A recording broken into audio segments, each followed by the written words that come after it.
Up next on the Griot, Ricki Stevenson, founder and CEO of the highly acclaimed Black Paris Tours in Paris, France. So it's once we travel the world, we see who we are in this world. And it is not within the confines of the box of racism in America. This expat was born in Oakland, California. She's traveled the world as a journalist, historian, and political analyst. And she's most definitely an American.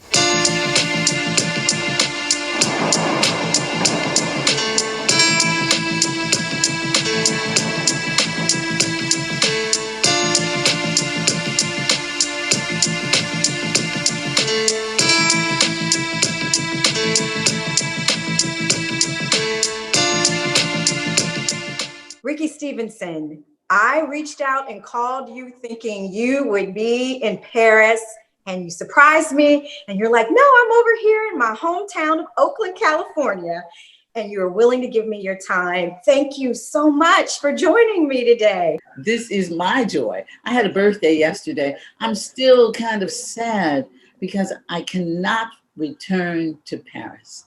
I was looking forward to being back. As you said, I'm in Oakland now. This is home. But Paris has gone under another lockdown. And that's because people just got a little crazy and started going out, and the COVID numbers went up. You went from being an American girl in Paris to a Parisian girl in America. We are glad to have you stateside. We're going to tap into your deep, deep well of historical knowledge.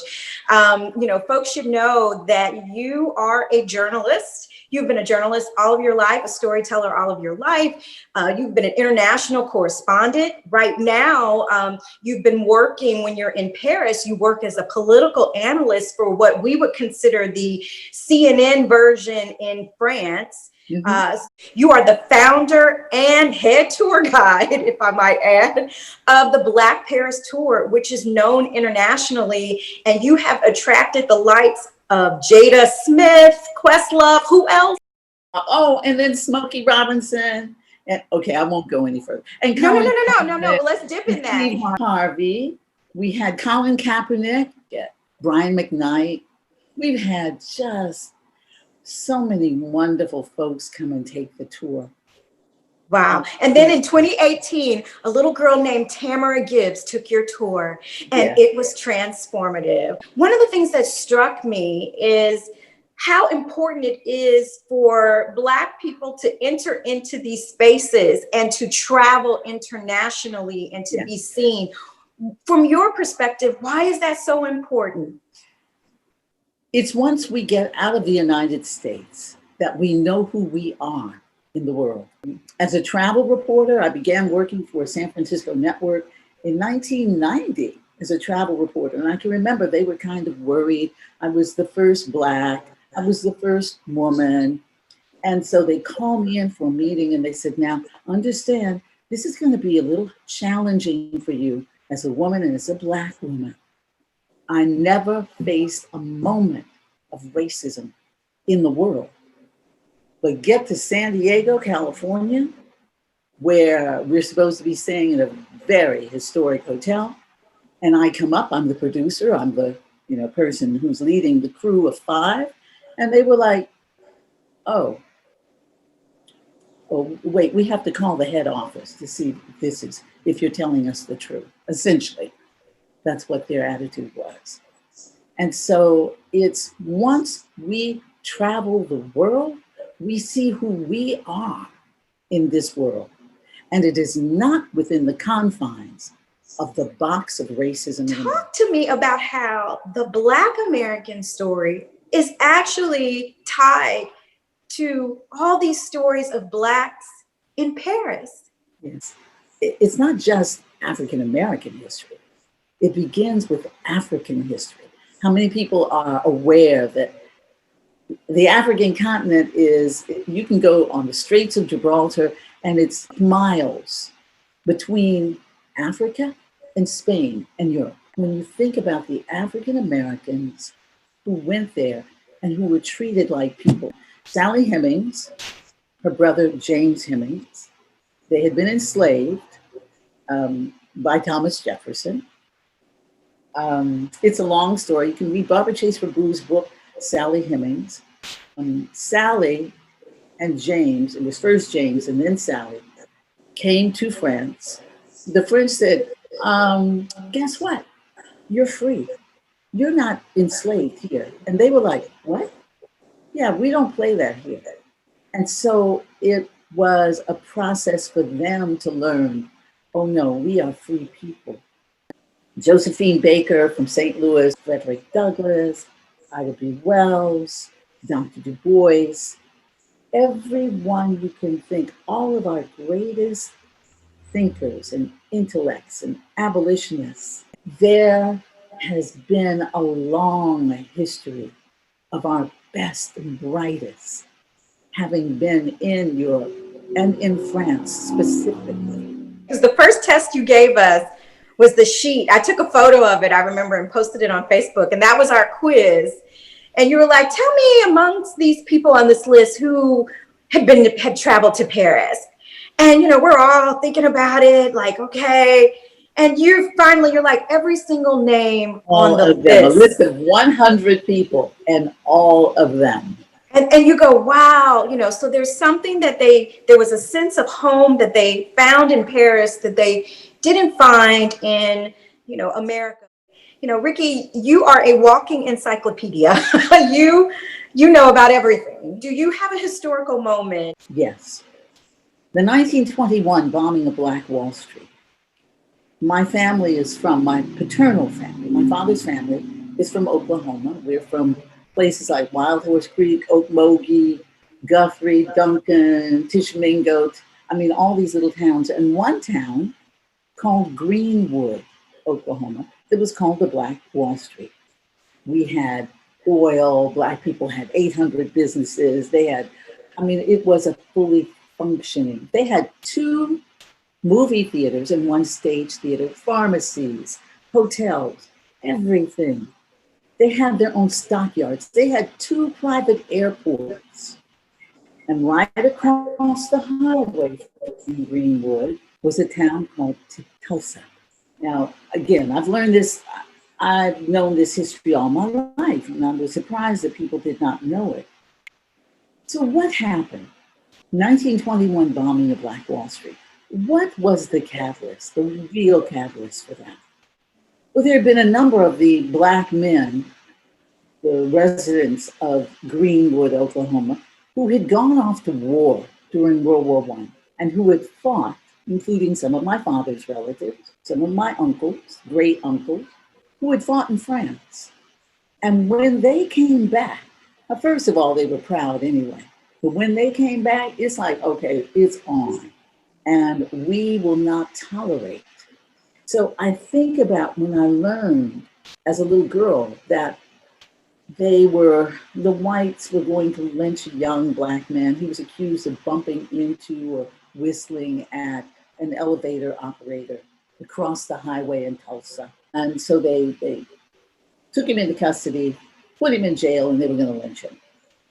And that evening, a group of the Black veterans surrounded the jail with their guns and said, there will be no lynching here tonight.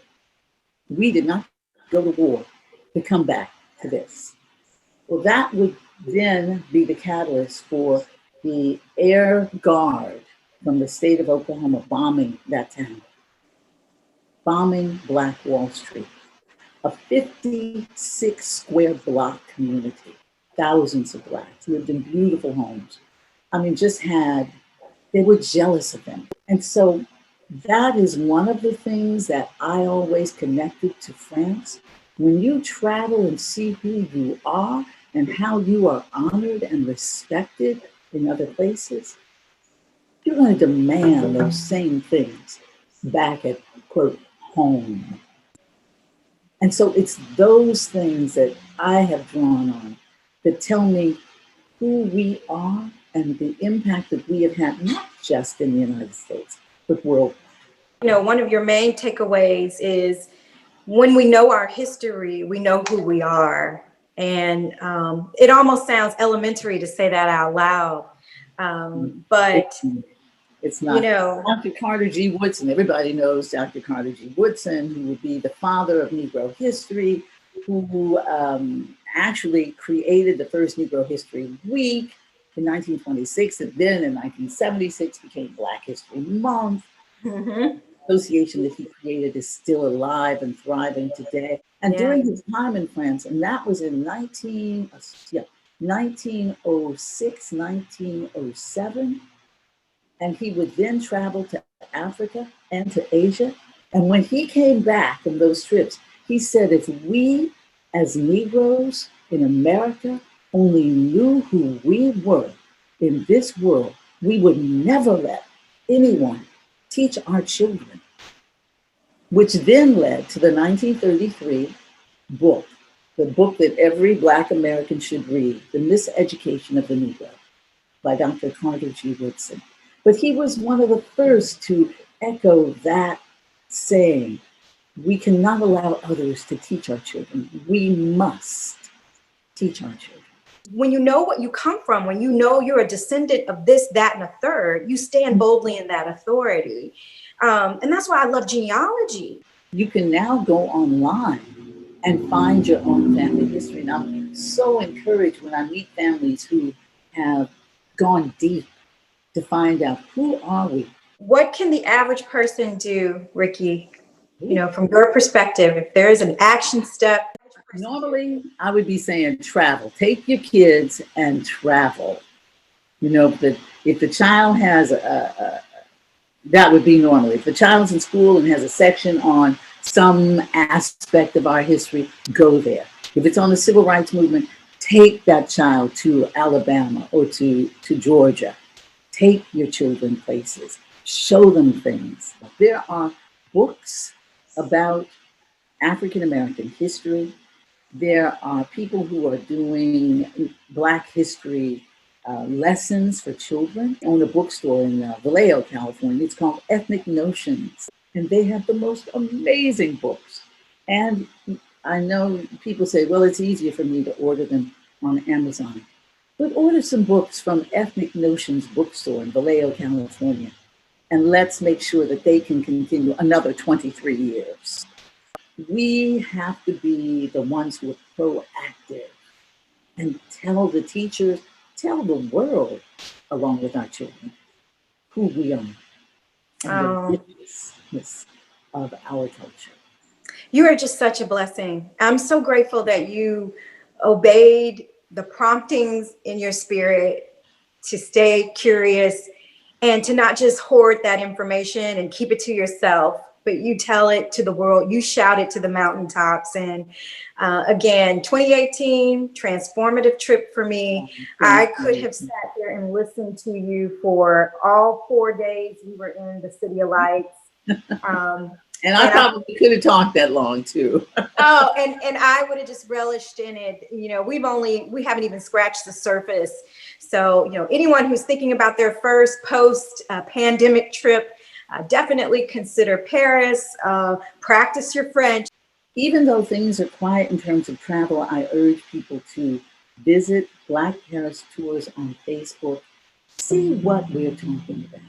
And this will prepare you for when we can all walk down the aisle and hear those wonderful words. Ladies and gentlemen, buckle up, we're about to take off. Amen. Oh my goodness. Ricki Stevenson, thank you so much for giving us your time and sharing your wealth of knowledge. It was my joy.